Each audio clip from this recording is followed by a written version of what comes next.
Out somewhere over the shimmering waters, the Sea of Ghosts, fly the floating chain of islands known as Tel Eurus. Their origins a mystery, perhaps constructed by the Dwemer, perhaps by something else, but either way, today they're claimed by the Telvanni. A prosperous trading hub far above the clouds, Tel Eurus is a port of call for all those who want to trade and deal freely without any restrictions, far from the prying eyes of the Empire and a long ways away from the grasp of the Orthodox Tribunal Temple. Built by a strange conglomeration of unique business interests, Tel Eurus was built by both the Telvanni and a slow trading company, and financed by both House Lalu and House Drez. This unique blend of parties has led to the construction of just a truly unique place, where one can find all sorts of business interests, from the practice of necromancy to countless market stands, a number of taverns, a brothel, slave market, and just a number of curious researchers delving into the secrets of the Dwemer, or else creating new abominations of necromancy or brewing some foul concoction of alchemy. But all is not well in Tel Eurus. Someone has bombed the slave market, a saboteur is afoot, there has been foul murder, and a number of thefts have plagued the Isles. The master of this would-be floating free market paradise has sent for an investigator, and as it so happens, you fit the bill. An outsider with no connections to this place, able to roam freely and pry into the lives of those who reside here. Everyone has secrets, but who is guilty? Who is innocent? That's for you to discover.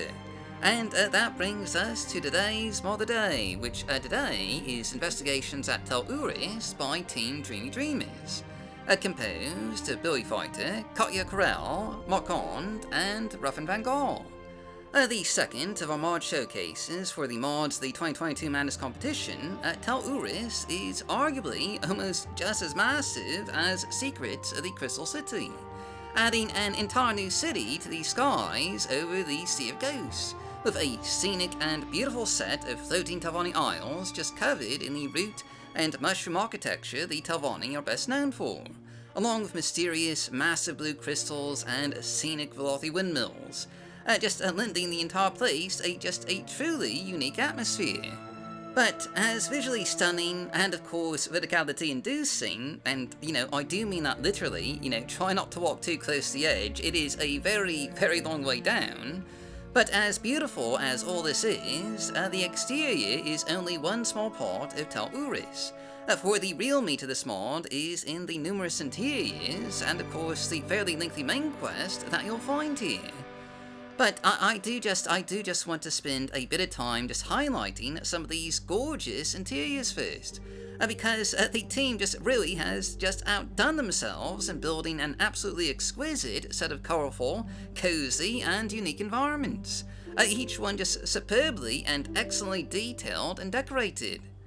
There's the main market cavern, the central avenue of commerce in Tel Eurus, where little market stands and shops just line the walls, with a tavern in the lower levels and a scenic little grotto at the bottom.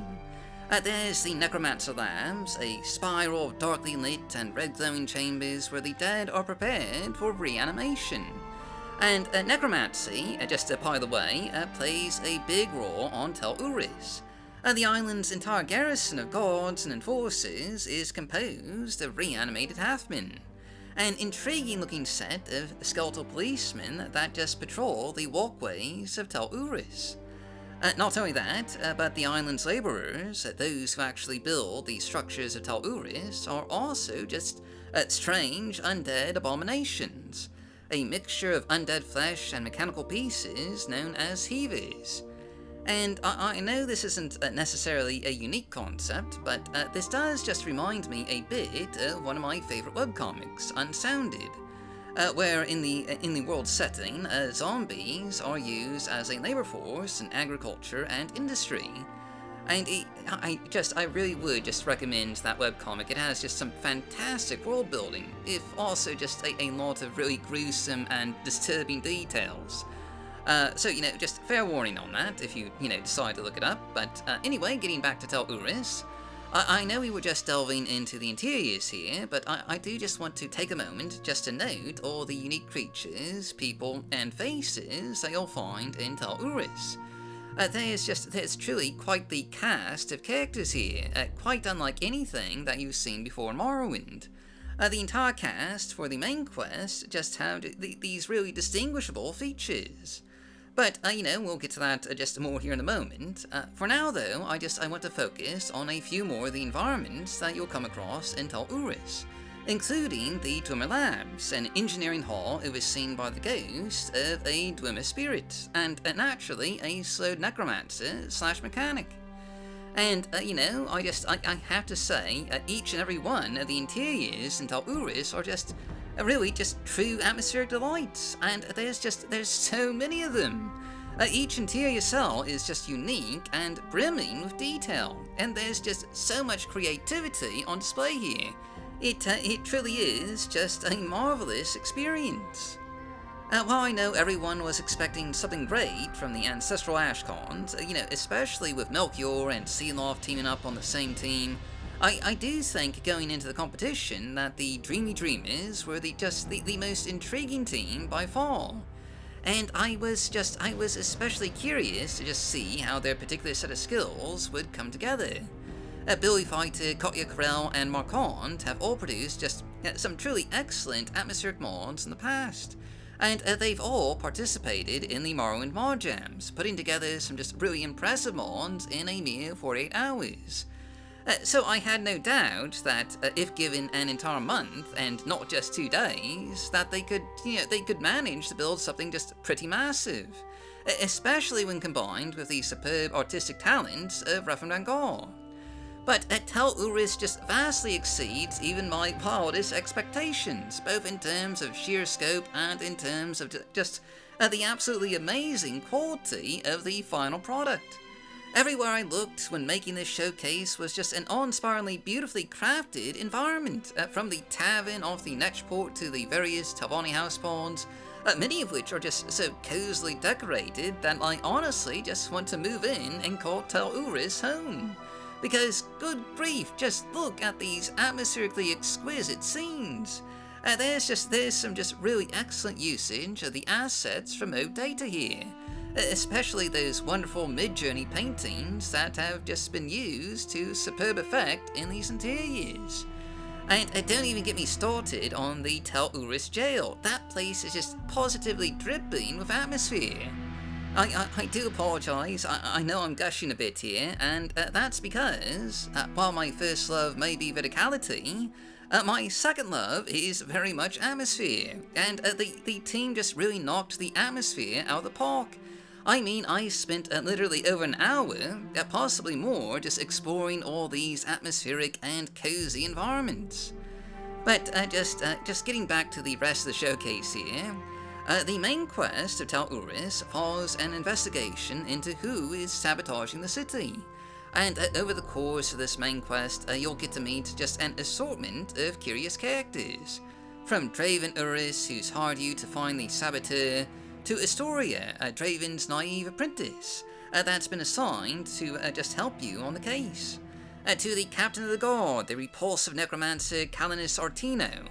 To an introverted and eccentric slowed alchemist, the well-dressed and curiously mannered Mr. Grumbo, the representatives of Great House Lardo and Drez, and just many other characters besides. All these characters have secrets to hide, shady dealings, and eccentric personalities, and you'll need to figure out which is the actual saboteur, tracking down evidence, eliminating suspects, and delving through crypts to meet mysterious strangers. There's a fair bit of content here with the main quest, including some voice acting by Raffendangar and Johnny Hostel. But like Secrets of the Crystal City, there aren't exactly a huge number of side quests, at least, ones that I found. Most of the quests just branch off the main quest, pursuing just different avenues of investigation, at least, from what I played. And while there might not be a huge number of side quests, there is, a brothel here, if that's something you're into. that just caters to all, with a selection of fine companions from your typical mer to the more exotic Spriggans and Flame Atronachs. Though, strangely, no beefy naked Nords. Trust me, I checked, there weren't any. A bit disappointing that, but anyway, brothels aside, and regardless of the state of the side quests, Tel Eurus is again just an absolutely gorgeous mod with a main quest that should keep you occupied for at least a few hours, sending you through some just fantastic environments and meeting a ton of unique characters with an absolute ton of unique dialogue. Honestly, while this is only the second Madness mod that we've showcased, the quality of these mods so far has just been positively insane, and I would very much strongly recommend playing through Investigations at Tel Eurus. It is an enjoyable and beautiful experience. If all the mods of Madness hold up to this level of quality between this and Secrets of the Crystal City, this very well may be just the best Madness competition ever on record. But, well, that's just our mod of the day. So, as always, I've been your host, Dark Elf Guy. Thanks for watching, stay safe, stay healthy, happy modding, and I'll see you all next time.